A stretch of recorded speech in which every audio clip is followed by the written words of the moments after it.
Welcome back to another video. Today we're going to be playing some Assassination Rogue Fire Mage Discipline Priest in 3v3. We're going to be doing this in a mirror match situation, which means that we're fighting against the exact same comp that we're playing.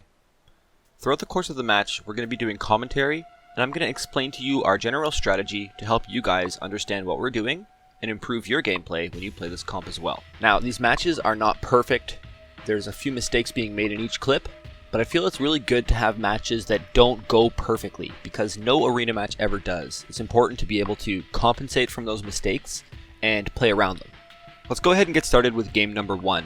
Now, the first thing that happens here is our priest gets hit by a sap, which is really bad. Basically, having them initiate with a sap as the first CC makes it very, very dangerous for our priest. He's likely going to get followed up with a blind or a secondary polymorph, but I'm going to do my best to make sure the second polymorph doesn't come, and it's only a blind that hits him. Okay.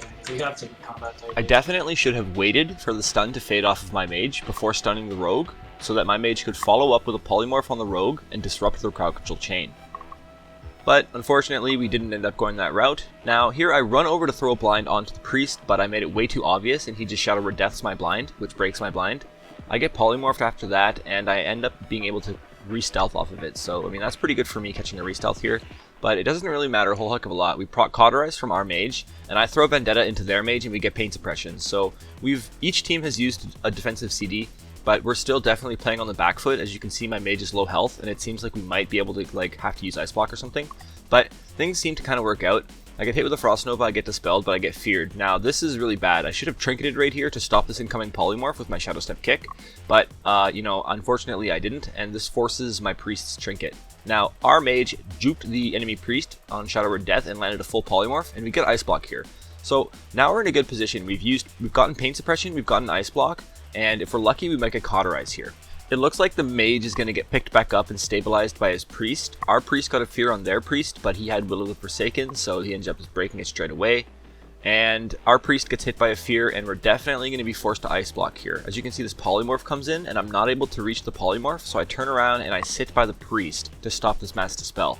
Stopping that Mass Dispel lets my mage sit 5 seconds of the Ice Block, and basically stay alive. If it wasn't for that, if I wasn't able to get there, and let's say I just ran over to the mage, my priest would have been polymorphed, our mage would have got mass dispelled, and we don't have cauterized, so it would have definitely been the end of the game right there.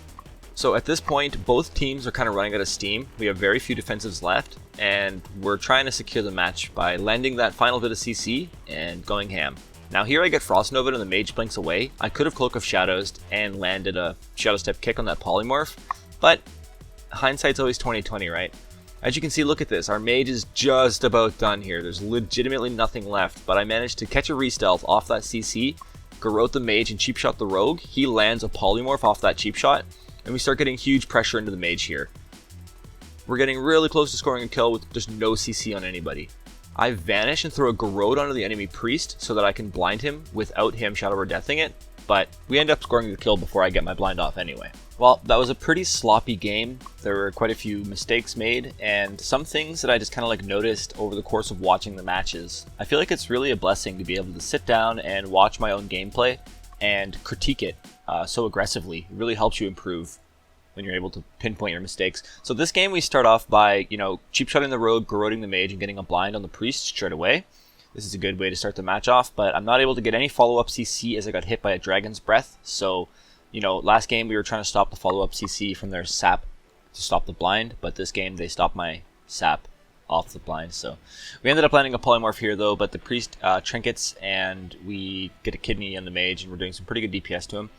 At this point, both teams are kind of even. We haven't really used anything. Out comes Power Word Barrier from our priest. So, I mean, that's a good defensive. Keeps our mage alive throughout this go. I get MC'd, but they just dispel the MC off me straight away. I'm sitting in a Frost Nova, just kind of chilling out, enjoying my time here. We connect on the mage again, but they threw barrier down. Now, we landed a polymorph as the mage blinked out of the barrier. That was a huge misplay on the enemy team's behalf, and it basically forces us to get Ice Block here, which is great. So now we're playing ahead of the enemy team. We still have block, we still have cauterize. I think a pain suppression just came out onto our mage there. I think that's what I see, yep. Now their mage is definitely in trouble. He temporal shields out of that Ice Block, but I think we dispel the temporal.